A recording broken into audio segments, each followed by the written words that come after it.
Pessoal, meu nome é Diogo Beato. Hoje eu vou falar para vocês sobre Isomorphic JavaScript, que é um assunto que eu estava pesquisando como integrar o Rails com o React, vi esse lance de Isomorphic Applications, comecei a pesquisar e achei um artigo do Airbnb falando exatamente sobre este assunto. Então, contar um pouquinho de história para vocês. Era uma vez um lugar chamado Web. Nesse lugar, no início, as pessoas faziam requisições para HTMLs estáticos, recebiam esse HTML, o browser renderizava e exibia aquele HTML cru. Mas isso era uma maravilha porque resolvia o problema do pessoal da época, que era compartilhar conteúdo. Principalmente onde surgiu lá no CERN, era compartilhar documentos científicos. Os browsers naquela época tinham poucos recursos, então não fazia nada além do que renderizar HTML. Porém, o pessoal começou a gostar desse negócio de web e querer conteúdos cada vez mais dinâmicos. E aí surgiu o JavaScript, trazendo um pouco mais de dinamismo nas páginas, como slides, date pickers e coisa do tipo. E aí depois surgiu a nova era da web, que engines poderosas de JavaScript, HTML5 com APIs para acesso a hardware, coisa que antes só era possível com código nativo, e tornou-se um fenômeno, né? Tipo, é uma plataforma inteira de desenvolvimento agora web, onde você pode desenvolver o seu aplicativo. Com isso, com todo esse poder que o JavaScript trouxe e os browsers mais poderosos, a galera começou a querer escrever aplicações inteiras em JavaScript. Vou escrever todo o meu cliente só com tecnologia web, quero estar desacoplado totalmente do meu servidor, e com isso eu garanto que eu consigo ter uma resposta mais rápida para a interação do meu usuário. E se eu fizer direito, eu consigo até fazer essa aplicação funcionar offline, dessa forma. E aí, com novos desafios de desenvolver o aplicativo dessa forma, eu vou precisar de novas ferramentas.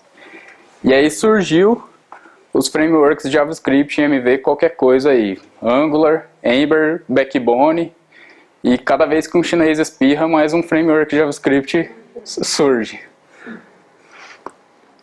Então, a arquitetura de client-side MVC é basicamente essa. Você tem o seu aplicativo JavaScript, client, e aqui você tem o seu servidor que serve esse aplicativo na primeira vez, que ele pode ser qualquer linguagem, e esse aplicativo ele consegue fazer chamadas para APIs e a partir de interação dele é toda através de JSON, que pode ser tanto para o seu próprio servidor quanto para um servidor externo, e a sua aplicação é isso, é um client JavaScript poderoso que consegue se comunicar com vários servidores e ter uma resposta, prometeu uma resposta de interação mais rápida com o seu usuário, né? Mas na prática a teoria é outra, não é bem assim que as coisas funcionam, né?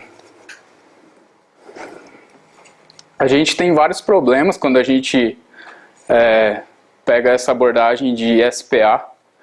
O primeiro problema é o do SEO, né?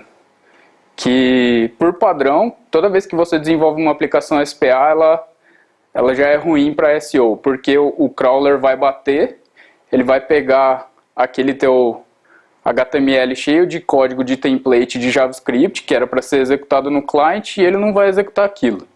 Os crawlers de navegadores, eles batem e tentam, eles pegam o conteúdo em cima do que o servidor responde, do HTML pronto.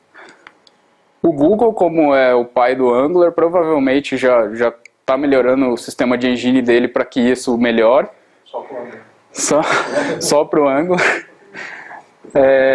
Tem algumas formas de otimizar, por exemplo, você pode falar assim, mas tem como otimizar e fazer o Angular, ou o Ember, ou o Backbone funcionar legal com SEO. Beleza, tem, mas por padrão não é assim.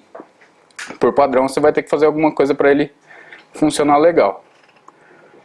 Problema de manutenibilidade, porque você tem lógica duplicada. Se você está escrevendo um projeto que é client, um projeto que é servidor, você vai ter que duplicar todas as suas informações de rotas, você vai ter que duplicar todas as suas formatações, por exemplo, date currency, etc. Você vai ter que duplicar todas as suas validações de formulário. Tudo que eu valido no meu formulário de front-end, eu também tenho que validar na hora que essa requisição chegar no meu back-end. E você tem problemas de performance, porque agora todo o processamento de renderização é feito no cliente. Então você, na primeira vez que acessa uma página SPA, é normal você ter páginas em branco que ainda não foram processadas pela engine do JavaScript do seu browser e ter loadings demorados. E aí que tem tipo um outro problema na performance é que quando você faz isso, você depende da máquina do seu cliente. No esquema de server-side, se eu vejo que eu estou com um problema de performance na minha aplicação, eu vou lá e aumento um cluster na Amazon lá, ponho um EC2 mais Power. Agora, quando o problema de performance é no cliente, não tem como eu falar para o cara, eu compro uma máquina melhor aí para rodar o meu site, entendeu? A Amazon fez uma pesquisa que a cada 100 milissegundos que ela reduzia no site deles, aumentava a receita em 1%. 100 milissegundos de load do client-side aumentava a receita em 1%. O Twitter investiu 1 ano e 40 engenheiros para refazer o site que antes era em SPA para um modelo todo baseado em server-side. Tiveram um aumento de 5 vezes o tempo de load do site.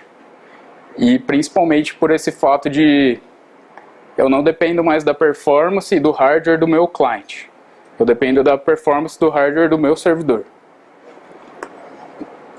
E aí de um extremo ao outro. Antes a gente fazia tudo server-side, aí depois a gente foi tudo para client-side, e agora uma abordagem que o pessoal está tentando é a da arquitetura híbrida, que é a ideia do isomorphic JavaScript.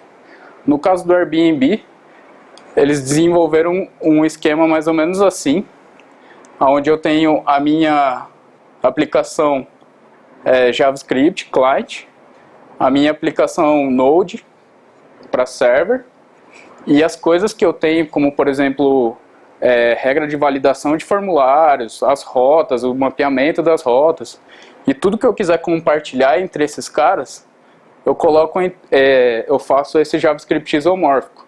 E aí, por exemplo, eu posso pegar um componente de React e mandar ele renderizar no Node antes de eu enviar ele para o cliente.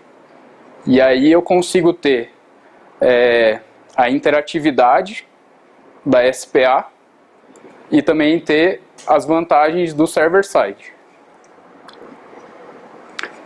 O engraçado é que essa parte de isomorphic JavaScript não é novidade. Isso vem sendo discutido desde 2011 pela galera da Node.js. Alguns frameworks já foram criados com esse conceito, por exemplo o Mojito, que é da própria Node.js, e o Meteor. O Meteor tem muito disso, de tipo, enquanto você está executando o código JavaScript, você verifica se ele está sendo executado no server-side ou no client-side, e com isso você pode tomar algumas decisões, e todo o resto desse código também é compartilhado. E já tem alguns projetos em produção usando essa arquitetura isomórfica, que é o próprio Airbnb.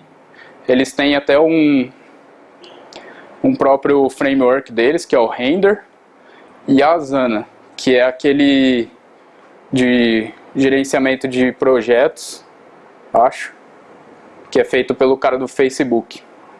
É um dos fundadores do Facebook. E eles já estão rodando nessa arquitetura isomórfica. Beleza, mas essa não é a bala de prata. Assim como o SPA não é a bala de prata, isomorphic JavaScript e arquitetura isomórfica também não é a bala de prata. A gente como desenvolvedor tem que ver essas coisas que estão sendo expostas para a gente e começar a tomar decisões com base no nosso projeto. Mas aí isso é uma discussão para um outro papo reto que eu vou fazer depois. Aqui são as referências. E isso é tudo, pessoal.